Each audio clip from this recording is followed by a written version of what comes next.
right, welcome to Witchpolice Radio. I'm here with someone who is the guest here has never been on the podcast before, but it's definitely a name that I've heard many times. One of the things that I do on the podcast is over the years I do kind of bonus content for people who support the show on Patreon, and a lot of what I ask them for the bonus questions is to recommend local artists or talk about a local record they really like and things like that. And the guest on this episode has been brought up a number of times. Actually, I can't remember offhand which other local artists have recommended you, but you've definitely been a name that's come up a few times, which is kind of cool. So Cool. I think the best way to start this off is if you want to introduce yourself and give a bit of background about what you do as an artist.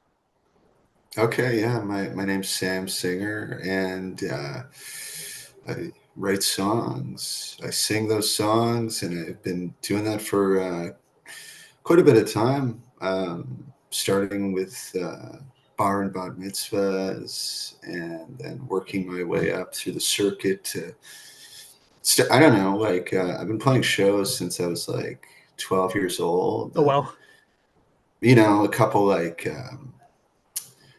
veers off, at some points. Like one time I wanted to be a professional poker player, so I quit music for like a couple months, and then like just like didn't work out really.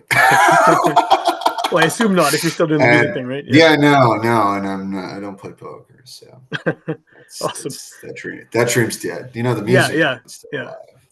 I'm still doing that, yeah. Cool, But cool. And I guess the um, reason we're talking now is because you have a record that came out, I guess, a couple weeks ago at this point. yeah, it came out June 4th, So called it's Where the Rivers Do. awesome. And that's like a month ago, I guess. So yeah, it's still recent. So that Yeah, counts as a new. just over a month. Cool. And so I guess, Yeah. I've listened to the record. I have my thoughts about it, but how do you define this album? I mean, sonically, it's like one of the hardest questions that everyone hates answering is this sort of the genre, Yeah. tagging yourself with a genre. But I mean, I've often seen you sort of referred to in the singer-songwriter, folk singer sort of vein, and there's definitely, to my ear, a lot of that on the record. But there's other stuff happening too. It's not just a folk record. Do you have sort of a way that you define it? If people hear you are a musician or you have a new record out, like how do you describe your sound? Yeah, it's like probably the most difficult question, because like the easiest thing to say is folk, because you Yeah. can just pretty much fit in anything under that umbrella. But I don't really I like a lot of folk music. Like it's definitely an influence to me, but I don't think I necessarily write songs in like, I mean, that's like so many, like there's the traditional folk songs, Yeah. where like all these songs have like the same melodies and different stories and these like classic characters. And I don't think I really write like that, but like that umbrella, I guess it's somewhere in there, but like also, I don't know. Man, I got a little veered off there, but like, yeah, because it's a pretty eclectic album. Yeah, even song to Like, song, there's some significant differences. yeah, yeah, and I think that I wouldn't say it was like an intentional thing to be like I want to make like an album that feels like, I don't know. I just wrote the songs, and then it turned out one is like a country song, one is like a country song, one is a klezmer song, one is maybe indie or soul influenced more so, and Okay. because that's pretty much what I listen to. Is like, I mean, I try to not just make what I listen to as well, but it's tough. I also like feel like I adopt vocal styles of Okay. who I listen to, and so So just depending on who I'm into at a certain time. is Yeah. there then with that adoption of vocal styles, do you think that there is a voice that you have on this record or on any of your other records that is sort of your true voice and it's not one that's sort of influenced by, I mean, it's probably hard not to be influenced Well, by all the stuff you like, but is there sort of a more pure voice of yours that comes through sometimes? I feel like it's pretty pure. I'm not trying to sound like Of anybody, but course, it's yeah. just kind of how it. I don't know. It's kind of like just how it goes. You pick up like this, pick up that, as you're going, and it's just like, you're like become an amalgamation of all these things that you've seen, heard, or Yeah. talked about with people. So I feel like it's an ongoing. I feel like I sound like myself. I'm trying. The songs. Yeah. No, I think. But the next one, I'm gonna get closer to it. And then the Right. one after that, I'll get even closer to it. And, It's like the perpetual goal, right? Is to find your yeah, own, yeah, who you are is, yeah, yeah. Well, yeah. I'll find it one day. I was going to ask about, obviously, again, going to the folk thing and the singer-songwriter thing. How do these songs work? I'm assuming they're written sort of just you and a guitar, or you and another instrument, putting them Yeah. together. And a lot of them have on this record too a lot more instrumentation. Like you mentioned, there's the klezmer influence, right? That's not necessarily something that's you hear on just a guitar and vocals. There's other stuff happening, quite a bit of other stuff happening. So how do these songs work? Do they work as solo acoustic songs as well, or are some of them just sort of definitely more um, appropriately situated with a band or with backing musicians? Totally. I think they all were, like you said, written with me and mostly guitar. Okay. I don't think I really wrote any songs on this album on a piano or anything else, but they were all written on a guitar and just me. And Yeah. I think it's doable, but it's like once do it with a band, it's tough to go back to just doing them like just myself. But I've done it. Like I just went on a tour in like early to mid June, and it was me and Holly, who plays keys in my band, and Okay. we went as a duo, and we had kind of like this warm up gig in town like a month before, and just kind of like we went in and we didn't practice really, but just like the way we would play like with the band, Yeah. and it was like, okay, well, we can't really do this in like, we can't think of it so bandy, there is like a different way to attack these songs, because like when you have the band, at least for me, I feel like it's very supported. I feel more free. Like I mean, I don't feel like any pressure on me as like Yeah. as a player, but Well, that makes rather sense than because you got there's yeah. a whole group of you creating the music, and you could just focus on the words and obviously playing too. But yeah, yeah. Hmm. But yeah, I like I mean, solo. I think it works. I think it works.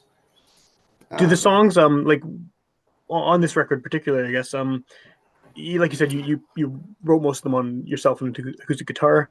What is the process then from taking those sort of original ideas and then converting them into a full band thing? Because there's obviously a lot of other people playing on the record, yeah, and how much contribution do they have? How much do the songs sort of morph from the original format to what it becomes in the final version? absolutely. So for this album specifically, I I wrote all the songs, and then I rented some like recording gear, and then I just like did demos for all the songs, and generally got like, excuse me, how I wanted them to. You can edit that out, right? Just kidding. But generally got like an idea of how I want them to go, Okay. and and sent these demos of the album. I no drums in them, but sent them to my band and just like, hey guys, listen to this. And my band is Ben Stokes, by the way, on drums, and Sam Fournier playing bass, and Holly Stratton on the keys. And I sent it to these fine folks, and then we came together and probably worked on for a couple weeks Okay. on them. And like I pretty much give them like, for that's like for what they do, like Sam's bass, Ben on the drums, like and Holly, like I trust them like immensely. So it's like, the song is, if the song is solid, they could, I trust their instincts, and Sure. what how they could support it. But then with all the orchestration and arrangements, I personally can't read sheet music. Yeah. And so that's why, and in previous records, I've worked with people who can. And for this one, Sam Fournier helped co-produce the record in the way of writing these arrangements with me. And he contributed some great ideas, like in the yeah, strings and woodwinds, and like helped me be able to verbalize or actualize ideas that I had.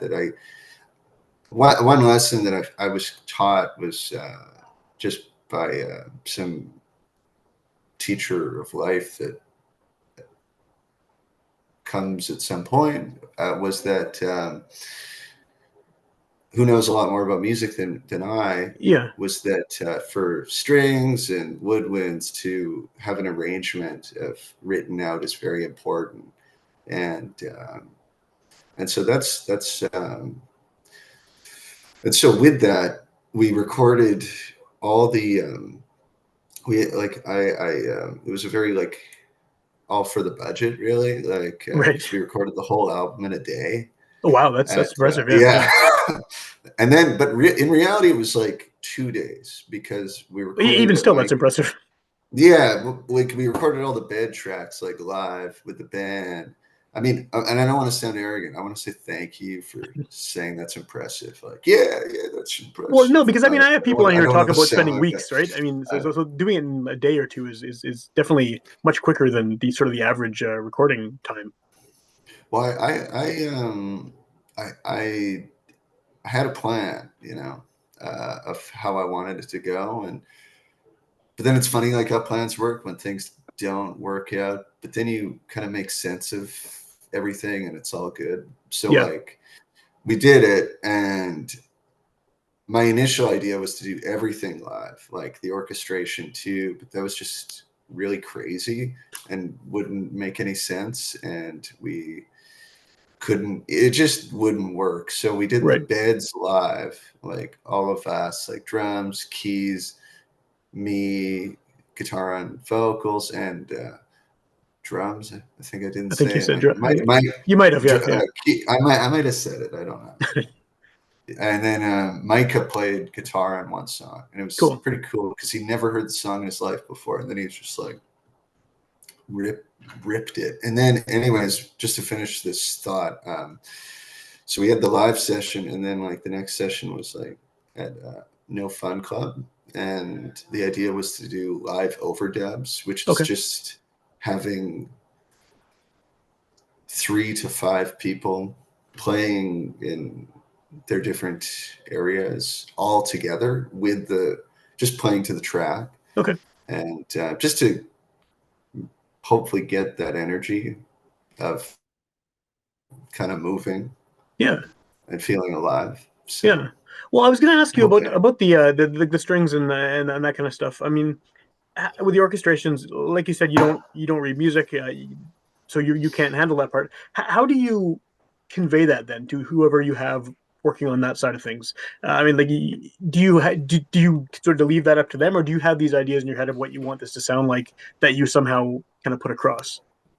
it's kind of a mix of both, because sometimes I'll have a part that I'll have on guitar, piano, and it can be transcribed. But then also I do, for example, like Sam Fournier, he's really incredible. So I just wanted to put it in his court a little bit of like seeing what he would bring to me. And I know like one of the ways that I believe that I operate the best in a recording scenario is giving people that freedom.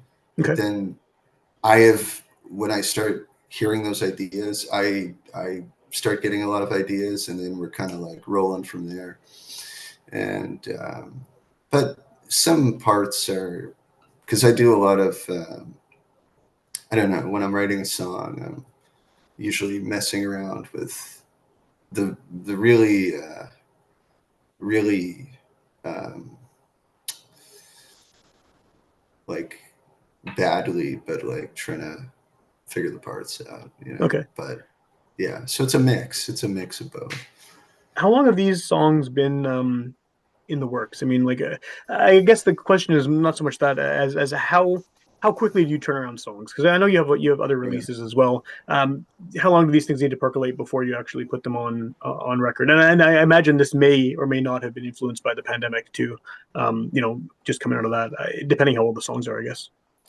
Right. This is probably the quickest turnaround I've ever had for any songs of mine. Okay. I mean, any release of mine, because I wrote all the songs in 2022 and early 2023 a little bit, Okay. and and then recorded them the next year, and then just last year, July, and then put it out this June.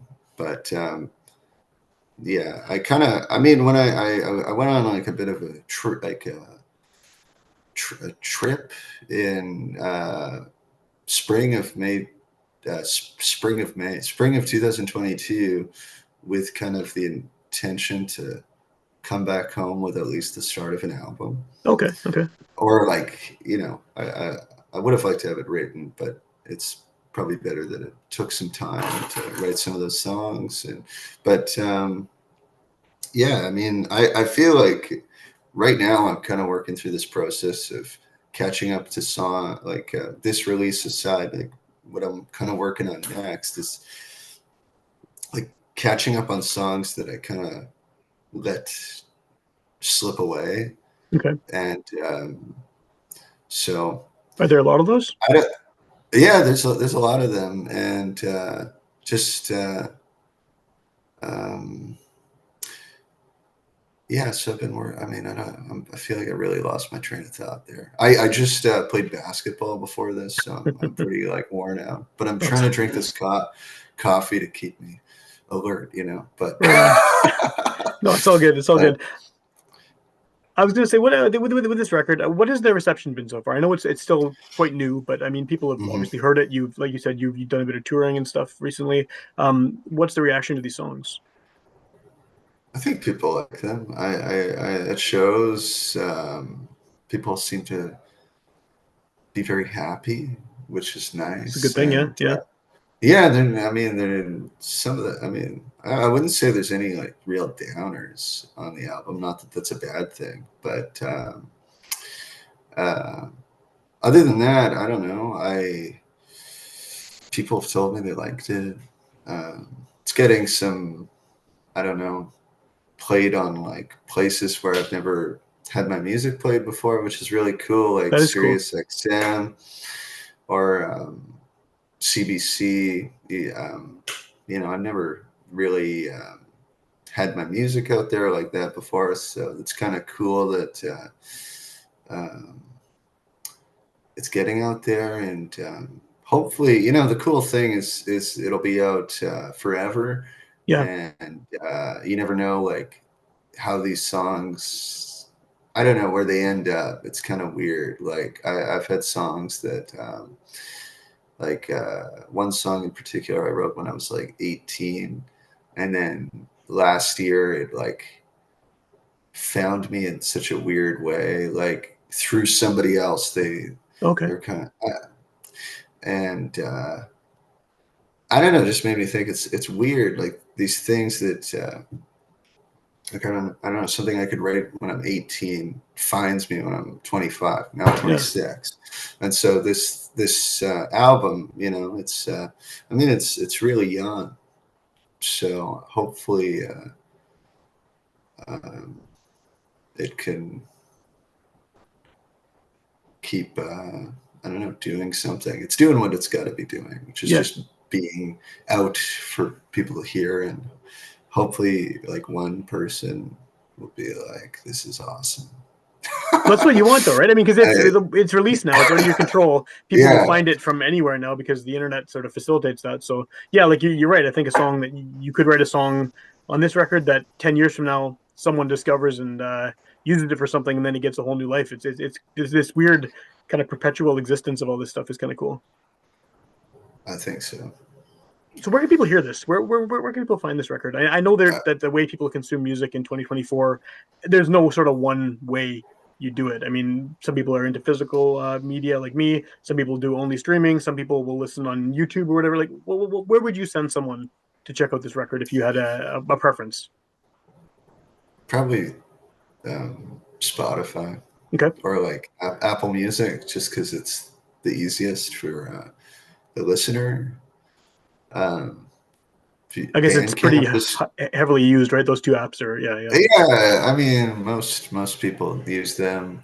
Um, because I have a little more information about like the release on yeah, there, and so it might be interesting to like one person to or maybe five yeah. or three, and But it's good that it's there for because those three that's people. yeah. I mean, I think so. I think it's important that it's there, because somebody might think it's interesting, so you kind of have to do it. Yeah, for sure. You have to honor. I mean, that's kind of like my thought with like playing shows too, because I've had um, the experience of playing to a lot of people and the experience of playing to like the opposite of Yeah, being not a lot of people, and I've seen it with a lot of like I not to sound like I'm like a pro or anything, because whenever I start to feel like that, I always feel like then I'm overconfident, and then I'll be horrible, and then but I mean it's like to always be learning, and so like I'll see a lot of uh, actually I'll just make it about myself and not say anything bad, but it's I believe. It's if there's like not a lot of people there, you got to honor those yeah. They people, or came. They showed up. Yeah, yeah, you have to honor them and play the hell out of your songs or whatever the hell you're doing. And if you don't think people are listening, I can guarantee that there's one person listening, and and that's who you're doing it for. you don't. And the same thing with the songs being out forever. It's like you don't know the power that you have, and some people might like laugh and be like, "Ugh," but it's true. For sure. And so, yeah. So, speaking of shows, I mean, the good thing about this being a podcast is it kind of lives on in perpetuity as well. Someone could hear it the day it comes out, or they could hear it a year from now. At which point, you maybe have new music out, maybe you're touring somewhere. What's the best way to keep track of what you're up to as far as shows and releases and that kind of stuff? Instagram. I'm working on making a website though, Okay, so maybe I'll have that ready to go. I've got my domain name locked in. right on. That's but Instagram would be the best way to keep up with what I'm doing Awesome. uh, for now. And do you have anything sort of planned for the relatively near future, as far as touring on this record or anything like that? Yeah. So I'm going on. I'm be more details as the summer progresses, but Sure. going in the fall on a tour a bit longer than I've ever done before. I've only been on two in my life, but Okay. this one will be a bit longer, and in October. And then I've already announced that, and I'm doing an album release show, kind of like. Well, it's in November 22nd at the West End. Okay. Um, and so I'm playing that with a backing band that'll be called the Beautiful Movers Orchestra, and it'll be quite a production. Cool. And I think um, that's about it. And I'm going to be working on hopefully recording another album this summer, Oh wow, or at least that's quick. Yeah. yeah. Well, I've got about like 10 songs that I feel pretty good about, but they still need a lot of work in the writing of them, Sure. but I feel I'm getting somewhere. So, but there's a lot of work to be done. But and then I'm playing. I don't know when this will be up, but I'm playing a show on July 20th at the Blue Note Park, Cool. which will be a lot of fun. With yeah, I'm not sure if this will be out by then. It might be. If it is out, or if it's out after that, hopefully you went to the show and enjoyed it. And But if yeah, you no, that's didn't, all. you fucked up. That's right. That's right. Yeah, yeah, Oops. yeah. So you're hearing it after the fact. Yeah, you're Yeah. hearing the fucked up after the fact. Yeah. Yeah. Cool. Awesome. Okay.